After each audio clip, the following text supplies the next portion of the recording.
మా ఊరి railway station. ఈ వీడియోలో మా ఊరి రైల్వే స్టేషన్ ఎప్పుడు మొదలైంది, ఎలా మొదలైంది, ఎక్కడి నుంచి ఈ లైన్ మాకు వచ్చింది మొత్తం కూడా ఎక్స్ప్లెయిన్ చేస్తాను ఈ వీడియోలో.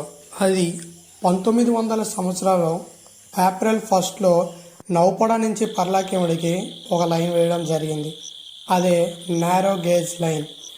ఆ లైను మన కృష్ణచంద్ర గజపతి, మన ఒడిశా మహారాజు అయిన కృష్ణచంద్ర గజపతి వాళ్ళ ఆధీనంలో, వాళ్ళ పరిపాలనలో జరిగింది.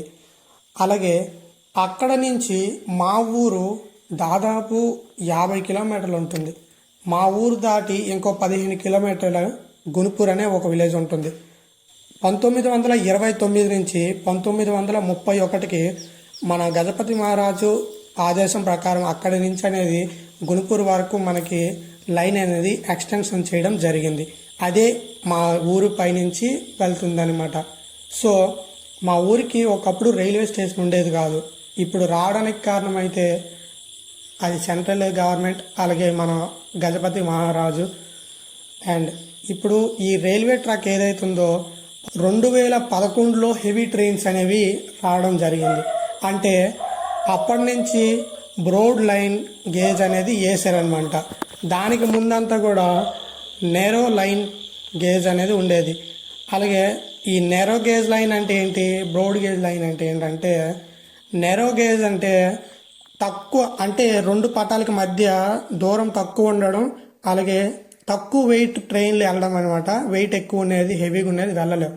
సేమ్ అలాగే బ్రాడ్ గేజ్ అంటే కొంచెం పట్టాల మధ్య దూరం పెరుగుతుంది, డిస్టెన్స్ పెరుగుతుంది, అలాగే హెవీ ట్రైన్లు కూడా ప్రయాణం చేయడానికి అవకాశం ఉంటుంది. ఇదంతా కూడా 2011 నుంచి మాకు అనమాట స్టార్ట్ అయింది. హెవీ బ్రాడ్ గేజ్ లైన్ అయితే వేయడం జరిగింది. ఇది చూసారా, మనకి ఇదొక్కటే ఇబ్బందికరంగా ఉంటుంది. ప్లాట్ఫామ్ ఉంది, రైల్వే స్టేషన్ ఉంది, కానీ ఎప్పటి నుంచో ఉన్నాయి. బట్ ఇదొక్కటి మాత్రం చేయలేదు. అదే మన ప్లాట్ఫామ్. ఇదో చూడండి, దీని లెవెల్కే ఉంటుంది. ఎప్పుడు జనాలు ఎక్కి దిగడానికి చాలా ఇబ్బంది అయిపోతూ ఉంటారు. ఇది ఎప్పుడు సరి చేస్తుందో సెంట్రల్ తెలీదు. ఇంకా ఎలాంటి డిక్లరేషన్ కన్ఫర్మేషన్ ఏమీ లేవు. బట్ చేంజ్ చేస్తే బెటర్. ఈ వీడియో చూసిన తర్వాత అయినా పెద్ద వాళ్ళు కామెంట్ చేస్తే రియాక్ట్ అవ్వచ్చేమో. ఎందుకంటే చాలా ఊర్లు కొన్ని ఇలాగే ఉండిపోయాయి పెండింగ్. ఏదో ఒక పెద్ద టౌన్ మాత్రమే, ఇక్కడ ఒక 2-3 టౌన్లు ఉన్నాయి. వాటి వరకు మాత్రం చాలా బాగా డెవలప్మెంట్ చేశారు. ఆ వీడియో కూడా తొందరలోనే పెడతాను. ఆ ప్లేస్ చూడడానికి ఎలా ఉంటుందంటే, ఒక చాలా పెద్ద సిటీలో ఎలా అయితే చేసి ఉంటారో అంత అద్భుతంగా అయితే చేస్తారు. అండ్ ఒక పార్కు లాగా కూడా ఉంటుంది. అంత బాగా చేశారు. కానీ ఇలాంటి చిన్న చిన్న గ్రామాలకు పట్టించుకోవట్లేదు. సో దయచేసి వీడియోని చాలామందికి షేర్ చేయండి, తెలిసిన వాళ్ళకి. చూద్దాం ఏమైనా ఉపయోగపడుతుందేమో. ముసలి వాళ్ళు అయితే ఎక్కడానికి చాలా ఇబ్బంది పడుతూ ఉంటారు. నా ఆవేదన దేని గురించో మీకు అర్థమైంది అనుకుంటా. మీరు హెల్ప్ చేస్తారని నేను అనుకుంటున్నాను. కానీ ఇప్పుడు మీరు కాసేపు ఇక్కడ ఉండే చుట్టుపక్కల ప్రకృతిని ఆస్వాదించాలి అని కోరుకుంటున్నా.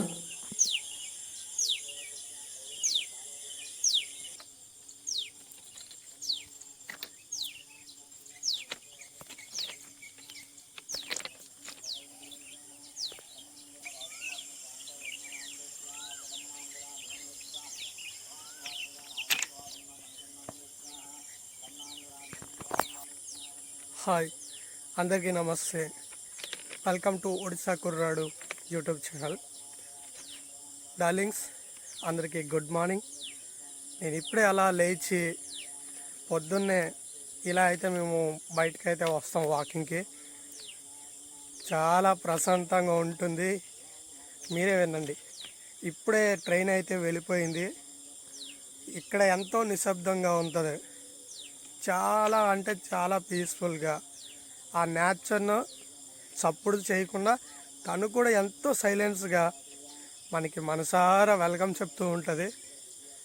ఇలాంటి వైబ్స్ అన్నీ కూడా మనకి కేవలం విలేజ్లోనే లభిస్తాయి. అండ్ ఇలాంటి అద్భుతాలని, ఇలాంటి ప్రకృతిని ఒక్కసారి మీరే చూడండి. నేను ఎటువైపు తిరుగుతున్నా అండ్ 365 డిగ్రీలో ఇలాంటి నేచర్ని చూస్తూ ఎంజాయ్ చేస్తూ మనకుండే స్ట్రెస్సెస్, ఆ ఫీల్స్, పెయిన్స్ మొత్తం కూడా మర్చిపోయే విధంగా నేచర్ ఉంటుంది. కేవలం విలేజ్లోనే కనిపిస్తుంది. అండ్ మన ఒడిశా ఏమి తక్కువ కాదు నేచర్ ఆఫ్ ద వరల్డ్ అని చెప్పుకోవడానికి. ఎందుకంటే నేచర్ ఆఫ్ ద స్టేట్లో ఒడిశా కూడా ఒకటి ఉంది. ఫస్ట్లో జార్ఖండ్, ఛత్తీస్గఢ్ ఎన్నో ఉన్నాయి. బట్ ఒడిశాలో కూడా చాలా అద్భుతాలు ఉన్నాయి. ఇప్పటివరకు మీకు ఎవరు చూపించలేదు. కానీ ఇక మొదట కొన్ని రోజులు నేను ఒడిశాలో ఉంటాను. ఈ అద్భుతాలని చూపించడానికి నాకు మంచి ఒక అవకాశం వచ్చింది. సో నేను మీకు చూపిస్తాను. కానీ మీరు దీనికి మీరు చూడాలంటే మన ఈ వీడియోని లైక్ చేసి ఈ ఛానల్కి సబ్స్క్రైబ్ చేసి బెల్ ఐకాన్ ఆన్లో పెట్టుకోండి. అతి తొందరలో మంచి మంచి వీడియోస్తో కలుద్దాం. అండ్ ఫైనలీ నేనైతే ఇప్పుడే మార్నింగ్ అయితే లేచి డైరెక్ట్ ఇటు రావడం జరిగింది. ఫేస్ వాష్ గట్రా ఏం చేయలేదు. చాలామంది అందంగా ఉండే వాళ్ళని, హ్యాండ్సమ్గా ఉండాలి, మంచిగా రిచ్ స్టైల్గా ఇలాంటి బ్లాగ్స్ చేస్తేనే అందరూ సపోర్ట్ చేస్తారు. బట్ నేను చాలా సింపుల్గా ఉంటాను. అంత రిచ్గా ఫీల్ అయ్యే నాకు నచ్చదు. అందరిలాగే మనం కూడా ఉండాలి, బాగుండాలి చూడడానికి. నలుగురు కళ్ళు ఇష్టపడడం కూడా మంచిది కాదు. కాబట్టి నేను న్యాచురల్గానే న్యాచురల్లాగే ఉంటాను. దాని ఎలా ఉంటుందో మనం అలాగే ఉండాలి. దాన్ని ఇన్స్పైర్గా తీసుకోవాలి ఎప్పుడు కూడా. ఎందుకంటే మనకు అమ్మ జన్మనిస్తుంది ఎలాగో మనకి ఊపిరి పోస్తాయి ఈ చెట్లు, ఈ గాలి, ఇవన్నీ కూడా. ఇప్పుడు నేను మీకు బ్యాక్ కెమెరా పెట్టి అయితే ఇక నేచర్ని చూపిస్తాను. కనీసం మీరు ఎలాగో సిటీలో ఉన్నారు, ఎక్కడికి వెళ్ళలేరు, ఇంట్లోనే బోర్ కొడుతుంది, నేచర్ని ఫీల్ అవ్వలేరు. కానీ నేను ఇక్కడ చూపించే ఆ విజువల్స్ ఏవైతే ఉన్నాయో కనీసం మీకు కొంచెమైనా ఆ స్ట్రెస్నెస్ని తగ్గించి కొంచెం ఫ్రీగా అవ్వడానికి అవకాశం ఉంటుందేమో. ట్రై చేయండి. ఎందుకంటే డాక్టర్స్ మనకేం చెప్తారు, చాలా థెరపీస్ ఉంటాయి. ఇది నేచర్ థెరపీ అనుకోండి. బట్ నేనైతే డాక్టర్ని కాదు. సో ఒక ట్రావెల్ బ్లాగర్గా మీకు ఈ మాత్రం హెల్ప్ చేయగలను. సో ఇంకా కొంచెం ఒక సెకండ్ ముందుకు వెళ్దాం. ఇక్కడ మనకి ట్రాన్స్ఫర్ పెట్టున్నారు. సో అక్కడ నేచర్ మంచిగా కనబడదు. ఫీల్ అవ్వండి. ఒక్కసారి అక్కడ చూడండి, అంత పక్షులు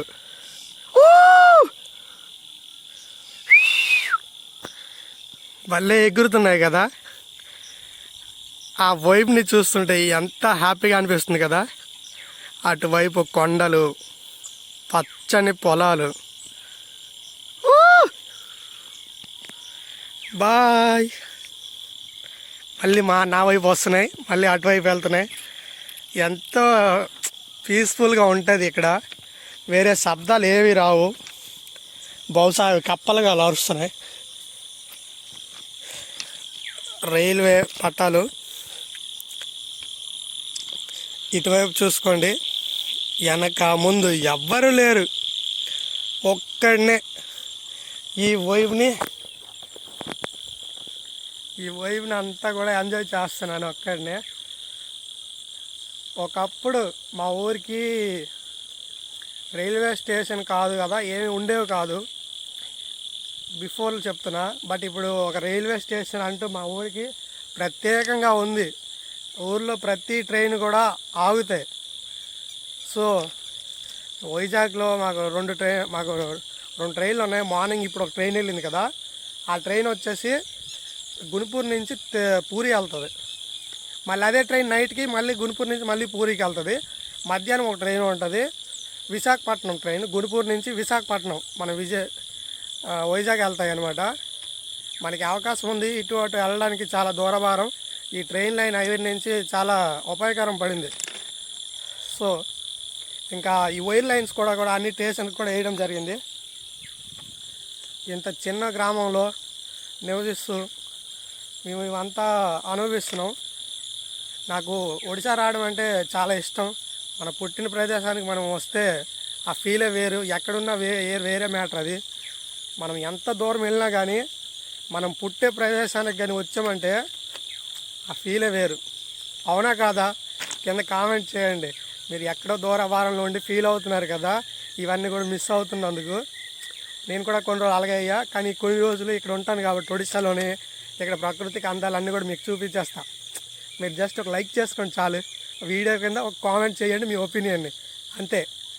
ఓకే, ఇంకొకసారి ఈ వైపుని ఒకసారి చూసేయండి, చుట్టుపక్కల ఎలా అనిపిస్తుంది, ఏమనిపిస్తుంది ఇంత నేచర్ని చూస్తుంటే. ఇది నేను చూపించింది ఇంకా కొంచెం తక్కువ, ఏదో రైల్వే స్టేషన్కి వచ్చాను. సో ఇక్కడ మా ఊరిది రైల్వే స్టేషన్ ఇవంతా విజువల్స్ చూపించాలనే మీకు వీడియో తీసా. చాలా ఉన్నాయి, ఇంకా కొండలు పుట్టలు అన్నీ కూడా చూపిస్తాను, మంచిగా ఫీల్ అవ్వండి. ఫస్ట్ ఆఫ్ ఆల్ మన ఛానల్ని సబ్స్క్రైబ్ చేసుకోండి, బెల్ ఐకాన్ ఆన్లో పెట్టుకోండి, అప్పుడే మీకు వీడియోలు అయితే వస్తాయి. అండ్ ఇప్పటి వరకు ఈ వీడియో చూస్తున్నందుకు థ్యాంక్ యూ సో మచ్. మీ థెరపీ అనేది కంప్లీట్గా అయిపోయింది. రేపటి వీడియోలో మళ్ళీ ఇంకో థెరపీతో కలుసుకుందాం. నేను మీ ఒడిశా కుర్రాడు.